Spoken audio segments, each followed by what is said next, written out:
Thank you, and good morning for the very, very warm welcome that we received to this beautiful Atlanta, Georgia. I want to welcome everybody to the 65th Nuclear Energy Assembly, our annual conference and supplier expo. We're excited not only to celebrate our industry, but also to challenge ourselves on ways that we can help our industry thrive. And we're pleased for the fourth year in a row to have integrated the NEA with also the annual conference of NAYGN. We're happy to have you here. You're our future operators, innovators, and CEOs. Last year, I introduced you to the National Nuclear Energy Strategy. It's composed of 4 objectives: preserve, sustain, innovate, and thrive. To preserve our existing fleet by ensuring that the special attributes of nuclear energy, such as emission-free generation, reliability, resilience, are all properly valued. Sustain the efficient operation of our nuclear plants. Innovate by developing and deploying new and advanced technologies. And thrive by creating a level playing field that allows the U.S. nuclear industry to compete globally. The strategy has been embraced across our industry. More important, it's allowing us to focus on opportunities and challenges that will have the greatest impact for you, our members, and our allies. In the past year, I've had unique opportunities to see the passion, the intellect, the commitment and vision that's embedded in our industry. I've witnessed the signing of a joint venture between Lightbridge and Framatome to develop new fuels. I was at X-Energy, Holtec, NuScale, and TerraPower. I felt the excitement of brilliant engineers designing new reactors. And at DOE and NEI-sponsored millennial events, I've listened to new generations being drawn into the wonders of our technology. At our national labs, Argonne, Idaho Falls, and Oak Ridge, I've been awed by the research that's being conducted.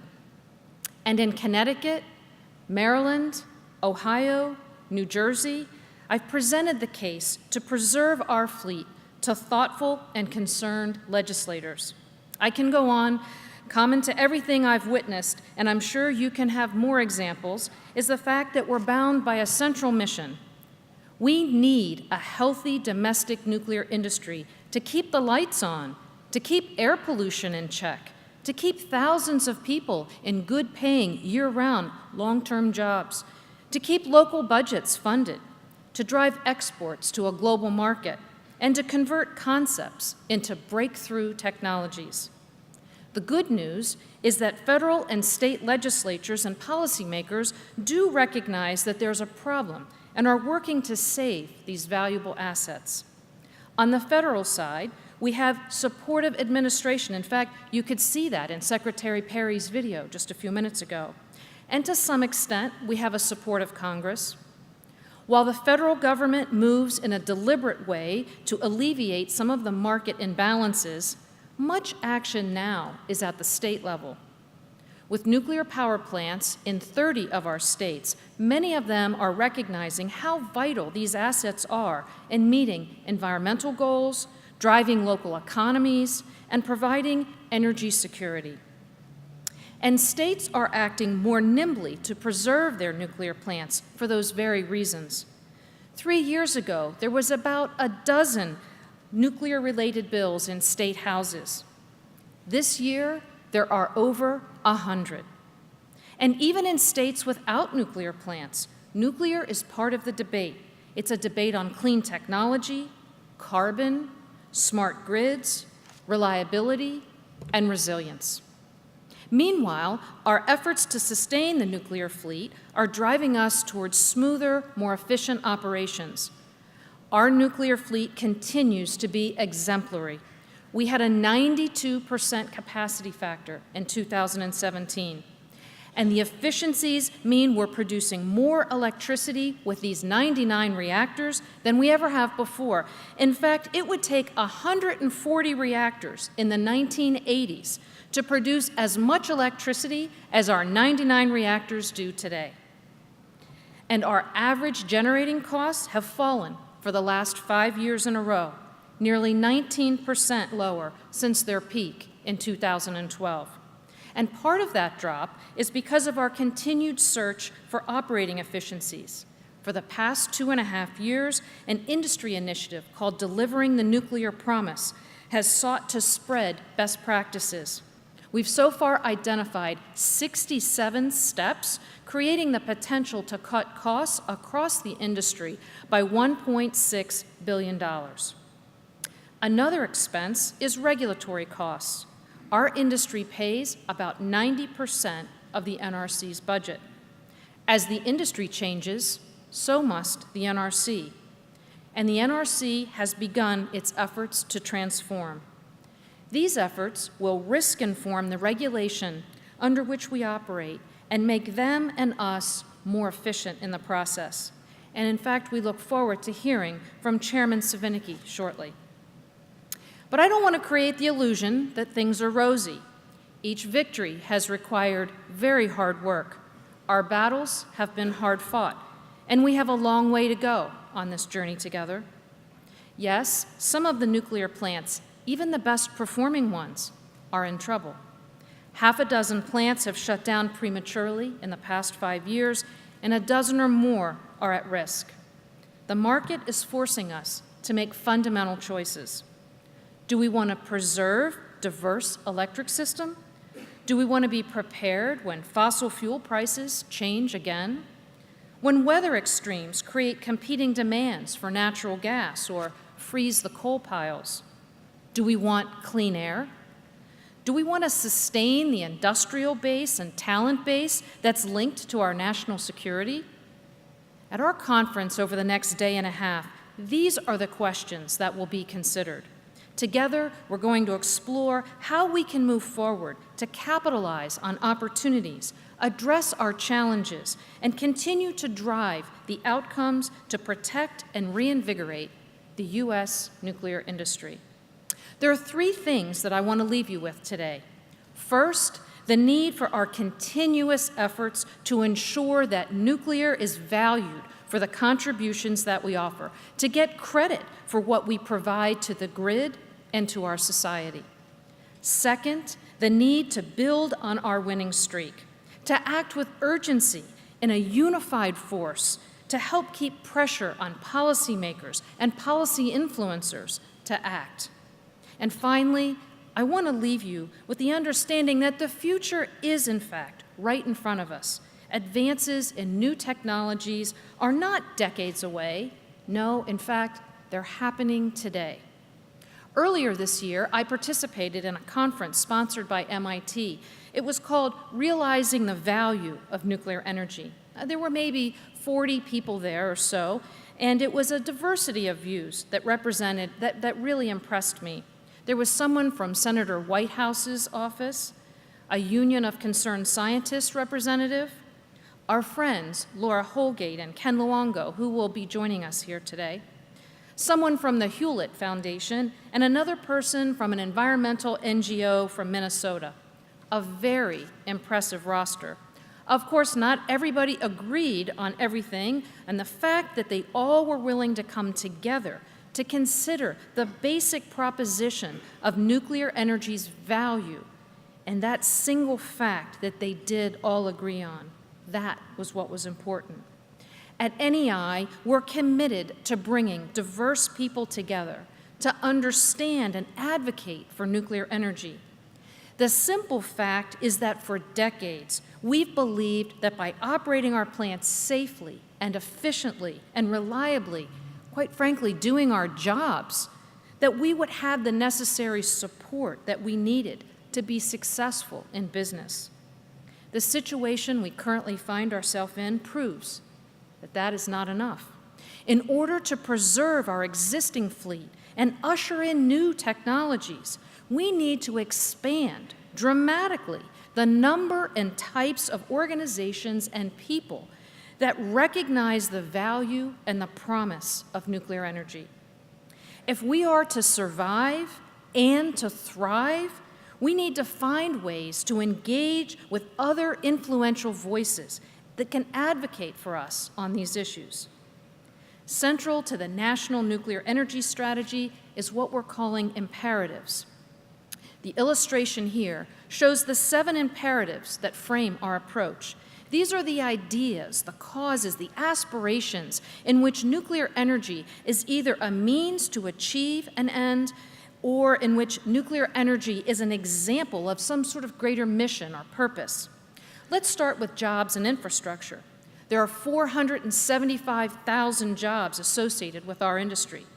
These workers personify the communities, the schools, the economic activity that benefit from our plants and their suppliers.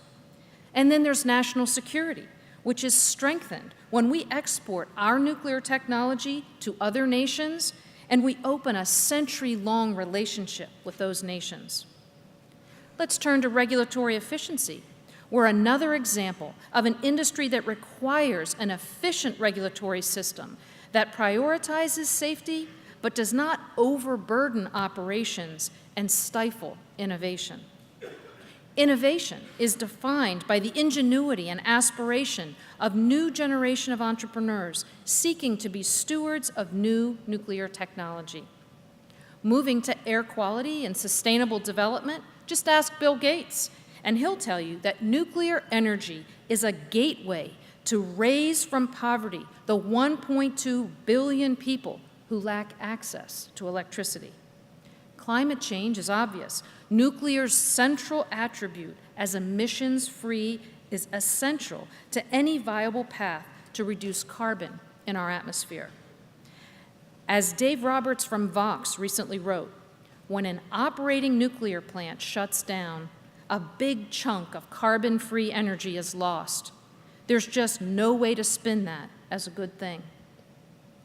And finally, as we turn towards electrification in transportation and broader industry, nuclear can supply the clean energy to meet that increased demand. These imperatives allow us to appeal to more than those who directly benefit from our industry. We give policymakers an opportunity, a reason to join our cause. We give a diverse cross-section of advocates from the right and from the left a reason to participate in our campaigns. We create a sense of urgency that paves a pathway to new ideas and innovation to reach the marketplace. And when we coalesce across many diverse interests and make our case in words that people understand, we win.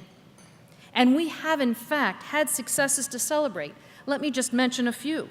The House just passed a used fuel bill overwhelmingly, 340 bipartisan votes. This is the first time that the House has passed a used fuel bill in 16 years, a huge success that we have to build on to gain Senate support. The Nuclear Energy Innovation and Capabilities Act was passed by unanimous consent in the Senate. Could you ever have imagined a nuclear-specific bill being passed by unanimous consent in the U.S. Senate? This bill will help speed advanced reactors to market. And Congress passed a $1.2 billion appropriation for DOE's Nuclear Energy Office. And then DOE awarded $60 million in funding to 13 companies, most of whom are here with us in our audience today. A new law was enacted to protect the Millstone plant in Connecticut, and supportive legislation is awaiting the signature from the New Jersey governor to support the Salem and Hope Creek plants. Thanks to years of work by NEI and our members, we've opened a pathway to second license renewal. The first of these applications has been accepted by the NRC, and we expect more applications later this year and into next. The U.S. government is supporting U.S. companies to compete for the opportunity for a massive build in Saudi Arabia. And resilience, a key attribute of nuclear energy, is dominating the conversation when we talk about the electricity grid. That's just the highlights of our recent successes, but I'd call that a winning streak. Let's just pause for a moment and celebrate all that we have had to accomplish in the past year. You should be proud and hopeful.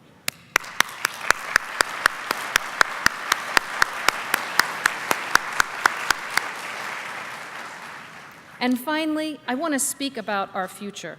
Too often, I read stories about our industry and how the future is 20 or maybe 30 years away. But nothing could be further from the truth. Our future is right before us, and it's exciting. We just heard from Paul Bowers that just up the road, we have 2 AP1000 reactors under construction that should begin operating by 2022. And Southern Company's plant Hatch recently loaded rods with a new cladding material for accident-tolerant fuel designs. There are 4 companies developing these new fuels designed to withstand hotter temperatures without any damage. And NuScale's SMR is progressing successfully through the NRC licensing process and is expected to begin operations in the mid-2020s. And microreactors, the small ones somewhere between 1 and 20 megawatts, they're changing the conversation about our future, making possible exciting new markets for nuclear power plants. And internationally, other countries are seeing nuclear as a key component of their energy and environmental portfolio. The demand for nuclear technology is real and immediate. We have much to do to deliver on the ambitions that we have for this industry, whether it's preserving our existing fleet, driving to more risk-informed regulation, deploying new technologies. We have seen victories in this past year that were even unimaginable just 2 years ago. Our victories today lay a brighter pathway to our future. And that brings us back to the NEA of 2018. You're going to hear from people from outside our industry who recognize the larger societal impacts and benefits that nuclear energy delivers, and how we can connect our value to the issues we care about: jobs, public health, national security, and climate. You'll hear from leaders in new nuclear technology innovation, the exciting ideas and designs that deliver enhanced safety, but also move commercial nuclear beyond power production. And finally, you're going to get a glimpse of the global landscape, the challenges and opportunities that the U.S. industry is facing. Our challenge is to spread that message in the state capitals, among grid operators, to our regulators and lawmakers in Washington. But more than the policymakers, we recognize the need to join others and to attract others to join us in defining the full value of nuclear energy. We must extend the conversation to include new voices, including those who may not even realize yet that, in fact, they're allied with us. Why? Because nuclear energy supports and enhances our lives, and that is the most important reason to enable our industry to prosper. Thank you for being here, and enjoy the conference.